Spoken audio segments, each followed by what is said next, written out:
Well, I had a premise for when I woke up and started making this video, but I'm kind of losing steam on it, but might as well do what I do here. So, the big question I suppose I kind of want to answer here is why unscripted? Well, I think it kind of harkens back to uh, any real inability to really have a discussion.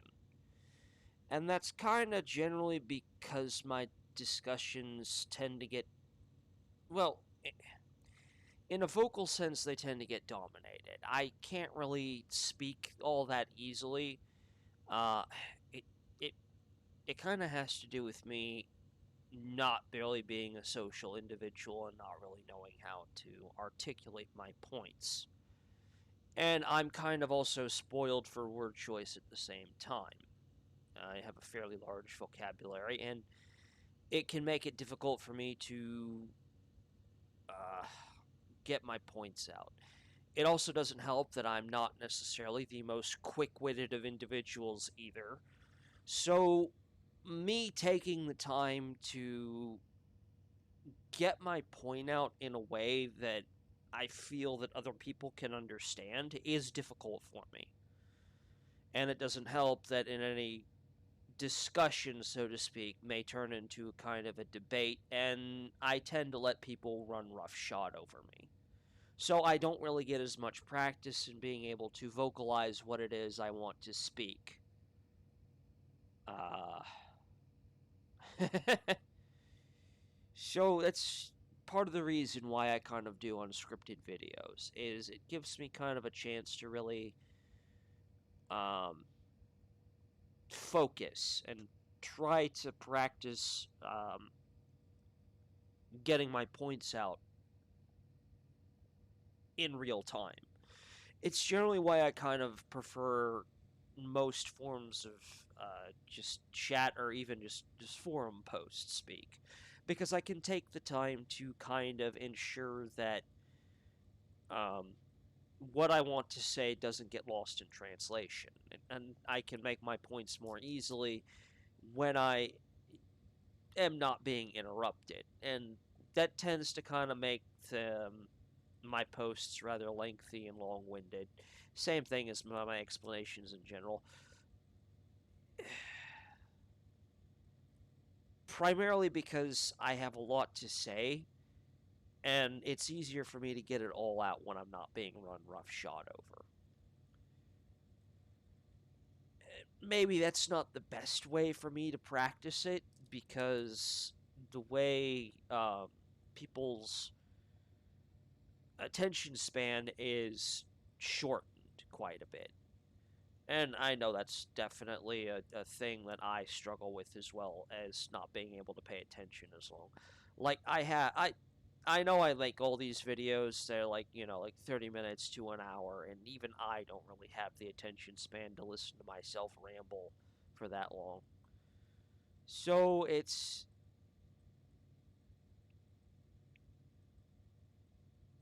kind of difficult. And when I made my last rant video, uh, about the forbidden question, I noticed that I had a lot of difficulty going over my own past experiences. I don't really like to do all that.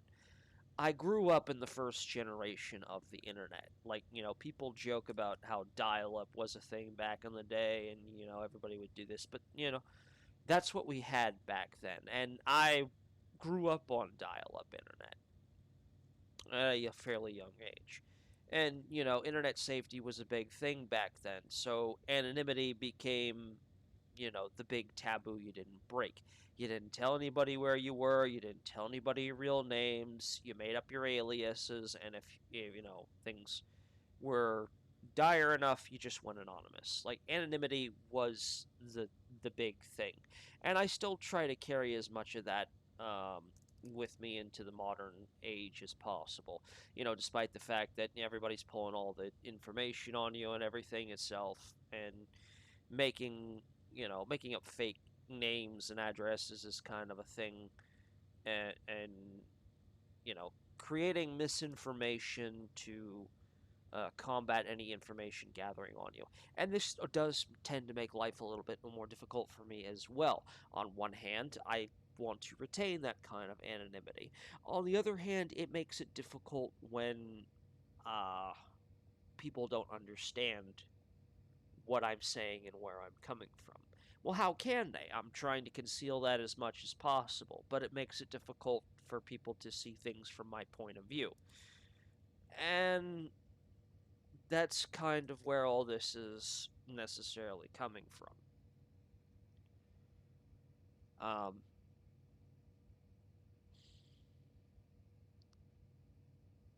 I am fully aware that I don't think the same. Not to say that I think better, I just think differently. My brain isn't necessarily wired like anyone else's. And that can be, said of anybody. But when it creates a kind of uh, well, see, this is exactly what I'm talking about. I have a wide vocabulary to pick from, but I'm trying to, not break out with the first word I come to mind and try to do something simple. But trying to use simple words is really hard. And then I get sidetracked, my mind starts wandering, and I just lose my complete train of thought. But that's how it is.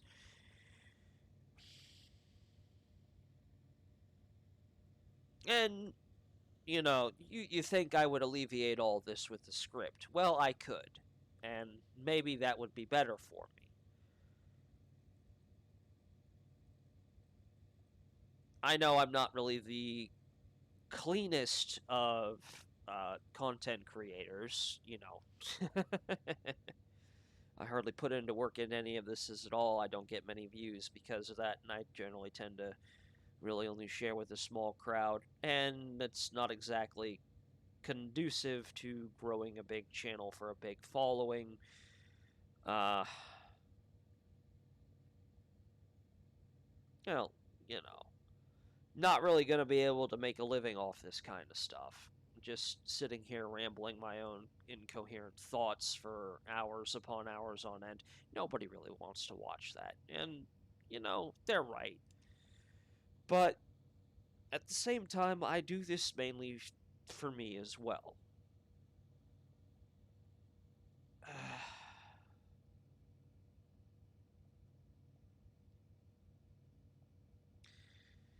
Well, shit. Like that's some dead air that any other real content creator worth their salt would probably cut out. But I upload it anyway. It's just kind of part of the experience, and it's not for everybody. Which part of the allure of being a content creator is being big, famous, and being able to kind of make a living off that stuff, which is not easy to do. And anybody worth their salt will kind of tell you, um, not everybody's going to make it big, but everybody tries anyway.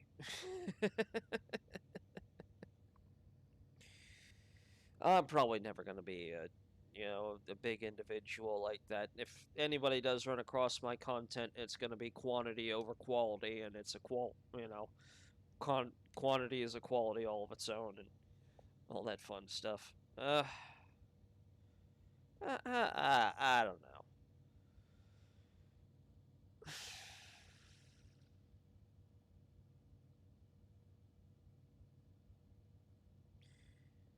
And I guess part of why I kind of named my main series Screaming into the Void is because that's really what I feel like I'm necessarily doing. Like, I run across different epiphanies in my day to day life just trying to, figure out who I am. And that can be said of anybody. We're all trying to figure out who and what we are other than chimpanzee full of snakes. Jesus. And it's really difficult for me to kind of talk to anybody about it. So, the next best thing, just shotgun it out there and see who's listening. And I suppose that can be said of anybody who really kind of wants to pay attention to it. Doesn't make me feel any better. I mean, I'm kind of feeling pretty upset about it, that I don't really have anyone to really kind of talk to. But, here we are. When you live in a society, oh no, I'm going all Joker on everybody. We live in a society. But, that's where we are. I am, I'm male, biologically, mentally, and for all intents and purposes. And the expectation is that we just don't put ourselves out there emotionally. And contrary to that, you've got the feminist movement making a big deal out of all that. And, to no one's surprise, you end up with casualties like me. It's probably coming out in the whole thing. Hi, my name's Adhock, and I am a victim. Hi, Adhock, and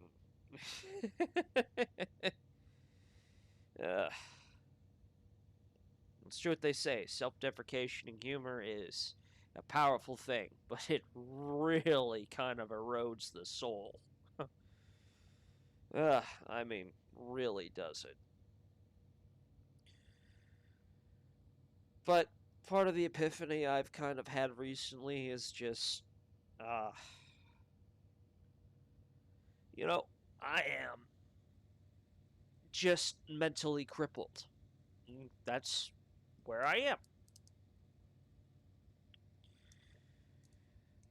I grew up being told that I was a smart individual, and I had the academic prowess to back that up. In school, I didn't really have to try so hard, and I was top of the class. And people reaffirmed and reinforced that. So I figured, okay, maybe I'll have an easy time in life. And I wasn't, the most athletic individual. I played in all the little leagues and, all the good stuff. But, it turns out I had a mediocre to non existent athletic ability. I grew up thinking I could run fast. Well, that's just because everybody I was running against was smaller and younger than myself. I was kind of one of the older individuals, and that was kind of sobering, as the years went on. I was considered tall, fast, and intelligent, and then, as we got older, people with more athletic ability kind of came onto the scene, and at the end of the day, I was just a socially awkward, intelligent kid. So there you have it. That's how I became an outcast. My friends group became very small. I wasn't very popular, mainly because of generally how smart I was, and the only people I'd hang out with are the other intellectual weirdos. That's just how it went.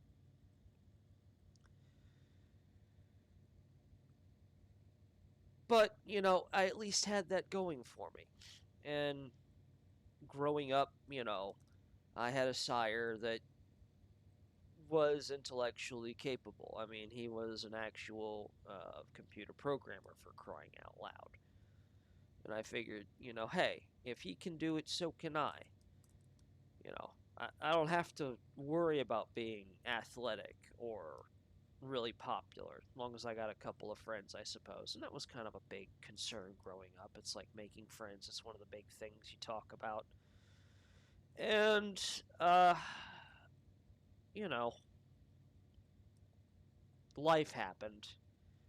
Then, middle school kind of hit, and I got even more unpopular, and I'm just looking around at all the people that I used to know, and they're all moving on without me and all that, and I'm like, well, where's everybody else going? And I don't know. I guess you could say I went down from being just a mere outcast to the outcast of outcasts, but I still kind of had the whole intellectual thing going. It's like, maybe I'm not the smartest kid in the room, but one of the smartest. And I have my moments there when where I pick up the subject pretty easily, and I can actually challenge the best people in the room there, and people want me on my teams for the academic quiz games and all that good fun stuff, mainly because I can win them stuff. And I think that kind of bothered me. They only really wanted me for my academic ability, so, that didn't necessarily endear me to, I suppose, being social in that regard. And then they kind of introduced the whole No Child Left Behind. Now, this is a point that I brought up, that there is a war in society on the intelligent and the competent. And, you know, some people out there don't believe that. Well, you're looking at the ugly truth of that. It is out there and it does happen. And people admit that competent people terrify the general populace. We're not all that popular. And, I'm one of them. When No Child Left Behind was enacted, the entire purpose of it was to raise the academic scores and focus primarily on uh, the slower kids. As 46 says, poor kids are just as smart as white kids. Yeah, real convincing there. But that's generally how it went. And they kind of enacted that because a whole bunch of kids were just failing out of school at a younger age. But so they tried to raise the bar. But in doing so, they neglected the kids who were higher up on the academic board. I basically kind of spent 6 years all throughout elementary or primary school, or whatever you call K through fifth grade, and basically kind of just proving to everybody that I had the academic chops necessary. I didn't need to be held back or anything. I wasn't some kind of genius prodigy that ever skipped grades, but when I applied myself, I could do it. And that's kind of all I really had going for me.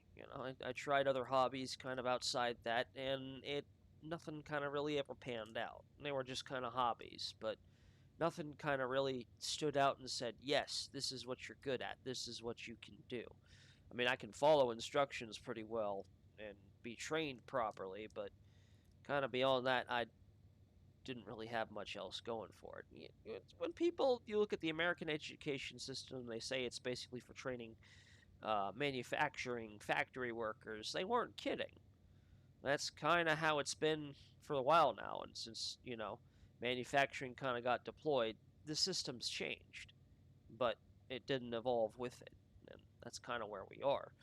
But I digress. And then once they kind of started doing the whole thing to kind of boost up the slower kids, and they neglected the top half, well, that's where I kind of came in. I kind of felt like I was getting neglected myself. Going up through middle school, or basically 6th through 8th grade, I suppose, or whatever you want to call that, I actually got reprimanded for trying to read ahead. I was just so bored sitting there staring at the same pages of the textbooks, not allowed to read ahead because they made it a group activity in order to make the slow kids feel included and get them actually up to uh, the the level of the academically gifted. Now, granted, that was kind of a stupid idea in its entirety, but that's where we are. So I've already read like the same passage that other kids are kind of slowly picking their way through, and I kind of already understand the gist of what's going on here. So I try to flip ahead, and then when the teacher calls on me, I have to flip back to wherever it is it was there, and I got reprimanded for, trying to work ahead. It was hell. So I am literally having my legs cut off and being held back specifically so they could drag up the lowest denominator. Not exactly very conductive. And, on top of that, I had a whole bunch of years, at least 6 of them, going on 7 when it came to the middle school years, 7, 8, 9, so on and so forth, that just basically put me uh, ahead of a great deal of the class. Consistently above average, not always exceptional, but consistently above average. And I had no problems with my finals and everything else. I'd always come out, in the top 90th percentile of the class and had no real problems with that. So I'd always move on to the next grade. And I figured, that's the way it was going to be. So I stopped trying. I didn't really apply myself in in school at all. Homework was a bother, and I saw no place for it because school was for learning. I didn't need to be bringing that shit home with me. You know, my sire didn't bring his shit home with him. Neither did my mother, and well, neither did anybody else's parents. So it's like, why should I have to do this? you know. But it's here we are. And even though, my homework suffered, my grades suffered, it was still enough to pass. And then I get to the high school years, and I've just kind of given up on academics entirely. At that point, it was just kind of a general shit show. Nobody gave a fuck about me. Socially, I wasn't popular. I didn't bother trying out for any of the athletic stuff because I wasn't athletic enough.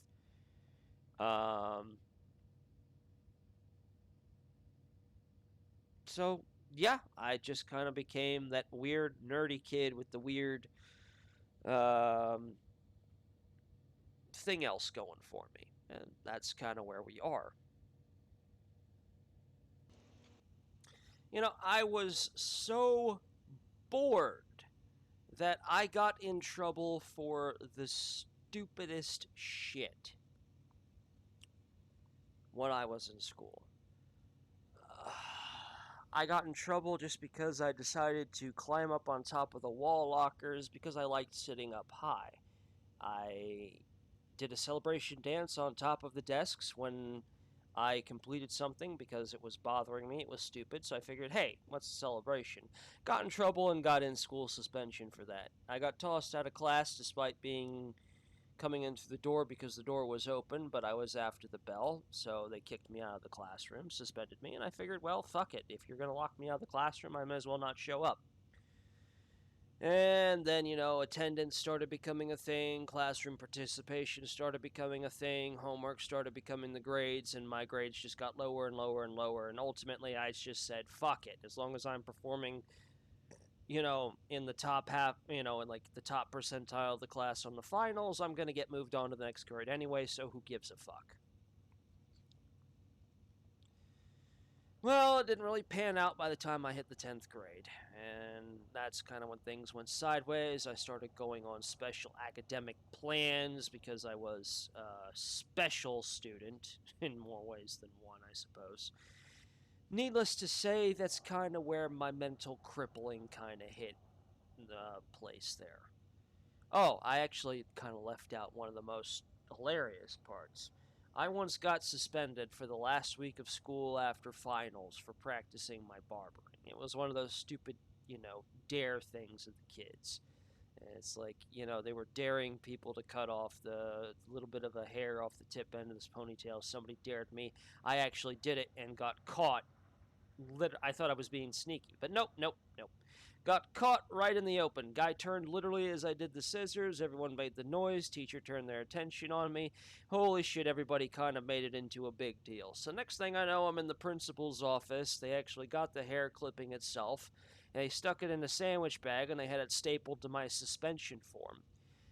My mother came in all ready to pissed off and everything, but, she didn't really have a good relationship with that particular principal anyway. So when we kind of got out of the school there, she burst into laughter and just kind of let me off the hook. Because the whole thing was just outrageously ridiculous. It's one of those stupid things that kids do. But here I am, it's being treated like a goddamn fucking CSI scene. They got the evidence bag and everything stapled to the evidence form and all of that, and they just made a whole big fucking deal out of it. And it's mainly just because I got caught. And it didn't really matter anyway, because finals were over. It was the last week of school, so hey, I got my summer vacation early. Seriously, it wasn't like I was even hurting anybody. Normally they're supposed to reserve the kind of suspension, expulsion stuff for if you're fighting, causing damage, and all that good stuff. Me, I was just being a clown. Seriously, I got suspended over clown bullshit. So I think that should tell you how bored I was to tears in school, and that kind of rolled on into real life and everything else. I learned to do one thing relatively quickly, and I'm ready to move on to the next thing. Well, no, apparently I'm not allowed to do that. Apparently I have to spend 3 years flipping a light switch until they believe that I'm competent enough to flip the light switch without somebody holding my goddamn fucking hand. And while this mentality may work for manufacturing, it doesn't work for a lot of the technical jobs that I was in. Believe it or not, a lot of the jobs that I have taken have the hiring requirement of being able to work independently and alone. Now, maybe that's just fucking corporate speak, because managers don't understand what that necessarily entails when you kind of give that freedom of authority to an employee, and it just looks good. So, you're thinking, you're getting somebody who can work without holding their hand. But that's kind of the case. You're literally coming out here and saying, hey, can you be your own independent operator? Can you think for yourself when faced with the situation? And during the interview, they love to kind of give you those situations in there, and to generally kind of judge how well you do. Well, maybe because the fact that I think independently is why I don't get hired as much, and that's just kind of what I do there. For a lot of those positions, it really is kind of, hey, can you think independently enough to tell people around you to fuck off and don't bother you while you're working? Are you able to be the captain of your own ship? At least that's always been my interpretation. Well, apparently the rest of society doesn't see it that way. See, that's my brain going down a different path. It's just me being different, and I suppose that's why I have so many troubles. But it's kind of too late for me. I'm 30 years set in my ways, I suppose, in there, but I'm going up against people who have eons to be set in their ways, and neither of us are really gonna budge. It's enough to kind of really make you consider just kind of offing yourself, and that's sort of where my mentality is at sometimes. I know people are going to start kind of wheeling in, they're going to start calling the hotlines and everything, but fuck it. If I can't talk about this openly, then what kind of fucking society do we live in? Jesus fucking Christ. Here we are, but this stuff has to kind of be said here. Because this is just me screaming into the void about this. I don't have anybody to talk to because everyone's going to flip their fucking shit. But that's where I am. When you're feeling kind of mentally crippled like this, that's kind of just thinking that's kind of going to be the other way out. And everybody tells you, oh, no, don't think like that. Don't take the easy way out. Well, you're just kind of giving us false hope at that point, that there's going to be some place for us mentally crippled individuals out there. We have this whole fucking empathy movement. And I say that in the loosest fucking terms, especially because, I'm talking about the whole progressive thing that I rail on about now there. It's a goddamn empathy movement that they're trying to do, but it's really lacking in empathy for people who are, actually disabled. And I don't really like using that term because it kind of sets the expectation for something completely different.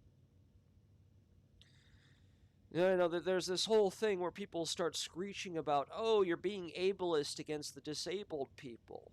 And, well, as far as I'm aware, the disabled people out there don't really want to be catered to in that special way. Do they need special considerations for things? Yeah, sure, but I think for the most part, they just want to be treated normal, you know? It's the same thing when it comes to the homosexuals and the transgenders. You got this whole empathy movement for the LGBTQ, but they just turned it into a goddamn mafia. Well, it's kind of the same thing for mentally damaged individuals there. Now, there are some of those individuals who, um, you know, have difficulty kind of taking care of themselves. And then you've got those of us who are still relatively functional in the broader sense of things, but we're just not mentally able to deal with society the way it's been set up.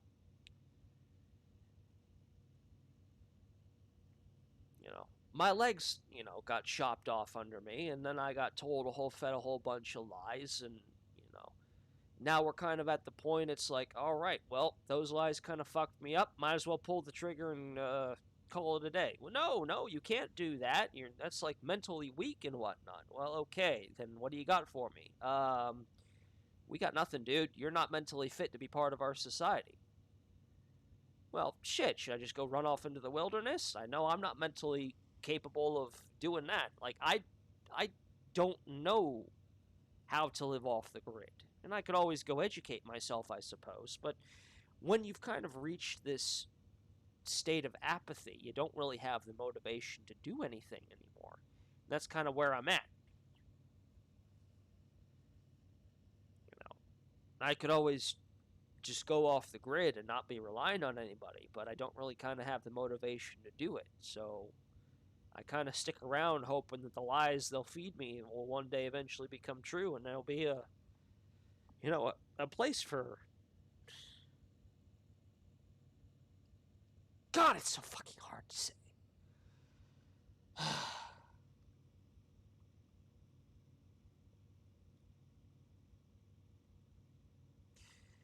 Yeah, I'm kind of upset right now. Like, I already said it, there's a place for the mentally crippled. Like, there's no real way around it, I guess. Other than just, finally admitting it.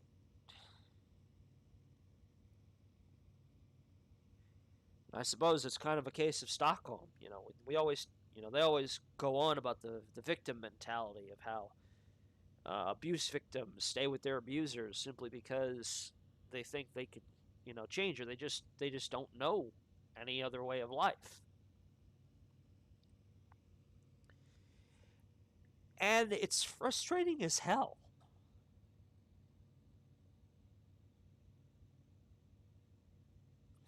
I don't want this. I never wanted any of this. But here we are. And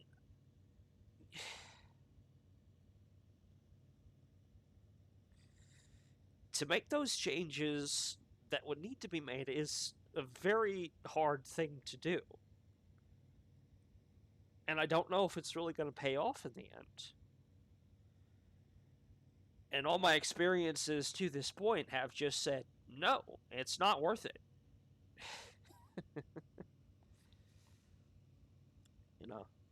Things aren't going to get better. And that's kind of especially true with the times they are in right now. It's just things are going to get a whole lot worse. And I'm not going to be part of,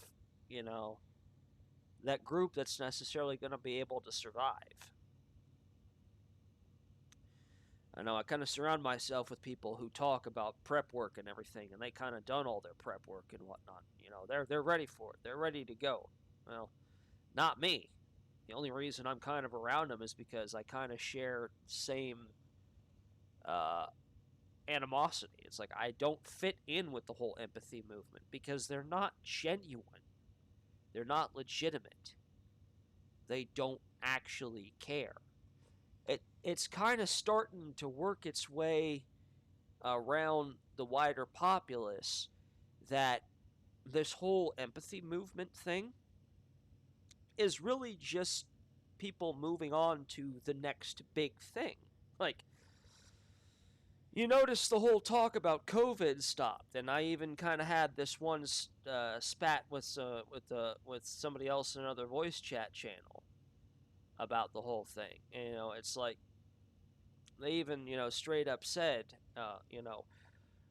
like I no wait, this wasn't with the voice chat channel. This was at my job. Oh Jesus, yeah, that's so different. I remember, people being upset because part of my job is tech support for internet services. And part of my job includes sending out technicians, which can be difficult to schedule because they've had to scale down, people in the office because of COVID stuff and forcing people to work from home. And because of those limitations, you know, I've had to schedule people when I can schedule them, and customers straight up told me, got all pissy because I couldn't schedule them like that day. That's like, you need to come out and fix this shit today. Well, unfortunately, I can't because this is what dispatch gives me. I'm not in charge of dispatch. They're like, well, that's just stupid. And I'm like, well, that's the price we pay for a COVID society. Like, well, COVID's over. And that kind of got me thinking for a moment. It's like, well, yeah, as soon as Ukraine kicked off, COVID was over. Not a hint, hide, or nor hair of it. And, I've seen a couple people making fun of that as of late. They've come to the realization that this whole empathy movement is not really about empathy. It's about being in support of the next thing so that you continue to look like a good individual. And that's something I've also kind of struggled with as well in my own self-reflection. Am I a good person? I like to think I am, but I also have to acknowledge that I'm not. And it's this weird dichotomy. I think I've spoken about this before on some of my other videos. See, this is, where I would say that I'm a bad content creator because I don't even bother going to look back over my own shit because I just don't have the attention span for it. So, who knows? I probably said the same thing like 2 or 3 times in a row in a video just because.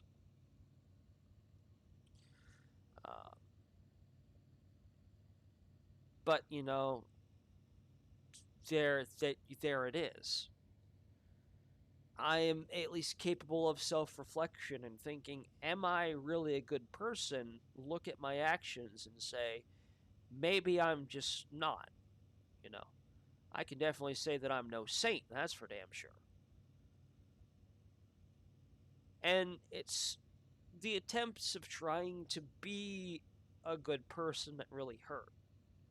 And that's kind of the big major fear here, is what if I'm just not meant to be a good person? And I think maybe that's kind of the overarching fear that, the progressives necessarily has. That's what keeps them up at night. And that's why they're so desperately clinging to these moral causes, because they've challenged their own morality. And what they see terrifies them. The realization that maybe they were not meant to be good people. Especially kind of, with this whole post-Hitler craze. It's like, we've seen what truly terrible men are capable of on a grand scale. And because of that, now everybody's trying to rush to be on this, higher morality end. And their fear of,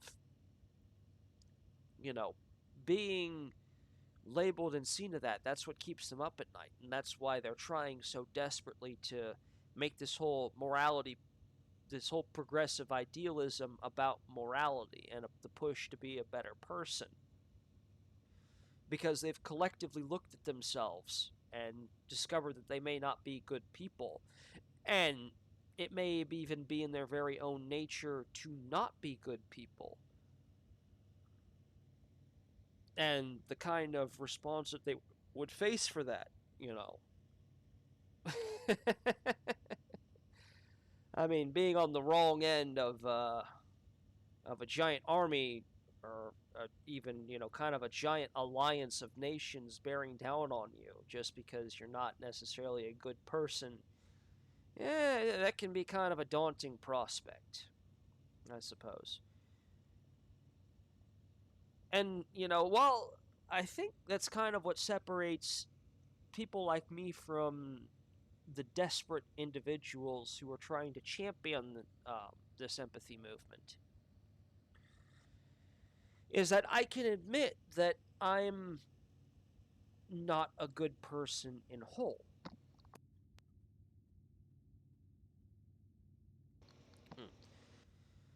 Um, but that thought also does kind of haunt me a little bit. That maybe I was never meant to be a good person. That's kind of a difficult thing to really understand and accept. Um, you know, especially when you've spent your life trying to be a good, moral, and upstanding person the way you were taught. But then when the rest of society just kind of treats you like you're, you know, a leper at this point, you kind of have to wonder, it's like, well, is it worth being a good, upstanding person who can fit into society when society won't even take you when you're trying to fit in? At that point, do you just stop caring? And then you kind of get wonder, you know, are you really working against yourself, trying to be a good person, trying to do as you're told, and it's not working out for you?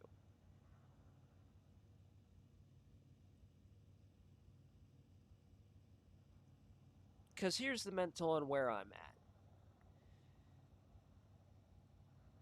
I have effectively grown up to become mentally crippled, and there's just no real way for me to kind of go back on that. But I'm being told that, you know, I can't, things can't continue the way they are, and you know, I should expect things to get better. Well, yeah, but at the same time, trying to fit into society really hasn't worked out for me.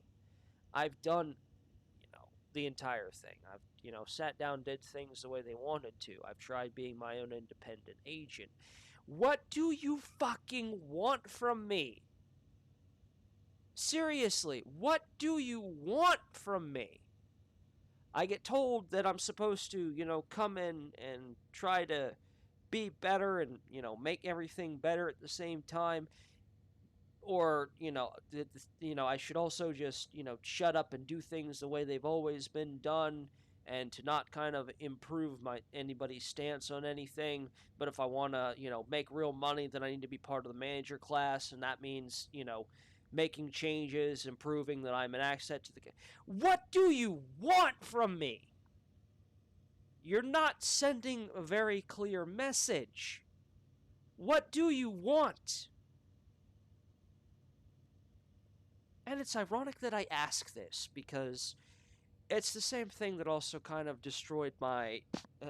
It's basically destroyed any and all relationships I've had. So, you know, any hopes of like having a family and having kids, there goes that out the window. Specifically because I asked the question, you know, what do you want? And people just look at me with this dumb look on their face, like, and I can't fucking. That's what frustrates me to no end. So, because that frustrates me, and I ask them what they want, and they tell me one thing, but then they tell me the other, and then I kind of flip it back on them. It's like, all right, you told me to do this, but you hated that, and you want me to do this, which runs contrary to that. Okay, what do you really want? And when the answer is, I don't know, well, then you've got no right to get fucking upset at me when I finally just make a decision on my own. It's like, all right, you're fucking useless. Go. Be gone with you. Fuck off. I don't want you in. You have no authority here if you are not going to make a decision.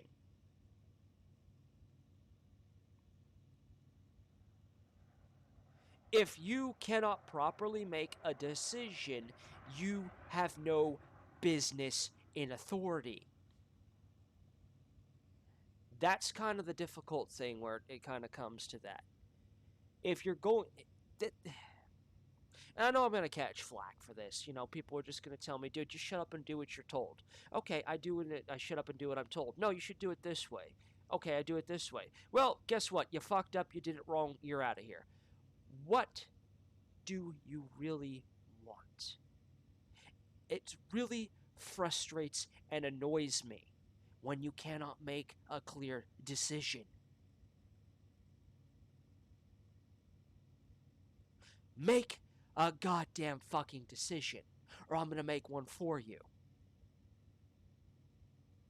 And I'm going to get really angry if you get upset about me making a decision when you can't make one. It's actually happened before. Funny story. Back when I was in the service, I was on funeral detail, meaning I would go around and do all the funeral things and everything else. And I was the driver for the van one particular leg of the journey. And, I basically kind of like looked back to the head and the captain kind of looked to me and said, all right, it's time for dinner. And I said, okay, boys. And I turned behind me and I said, oh, to everybody back there, it's like, all right, what do y'all want for dinner? Everyone was like, I don't know, I don't care. And I looked to the sergeants and I said, all right, it's like, I'm going to give you your chance there. Sergeant's like, I don't care. Look to the captain. All right, captain. Ultimate authority rests with you, and if you don't make a decision. Captain said, hey, your choice. I said, all right, you know what? We're going to Arby's. The whining, bitching, and complaining about pulling into an Arby's, because I fucking love Arby's, by the way, was just ridiculous. And the sergeant went across to McDonald's. It's like the goddamn fucking hell. If y'all didn't want this, y'all should have told me what you actually wanted. People just cannot. This is our life now. This is the society we are fucking in now. People are so goddamn soft and stupid that they cannot make a decision. And they get pissy when people who decide to take it upon themselves to make decisions do just that, because we cannot simply exist in stasis.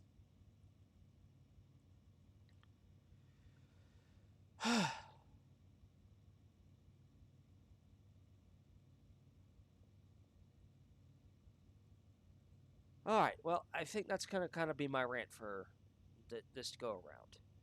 So, again, maybe you're listening to this whole thing through, or maybe I'm just screaming into the void about all this, but I definitely feel a lot better a little bit once I do.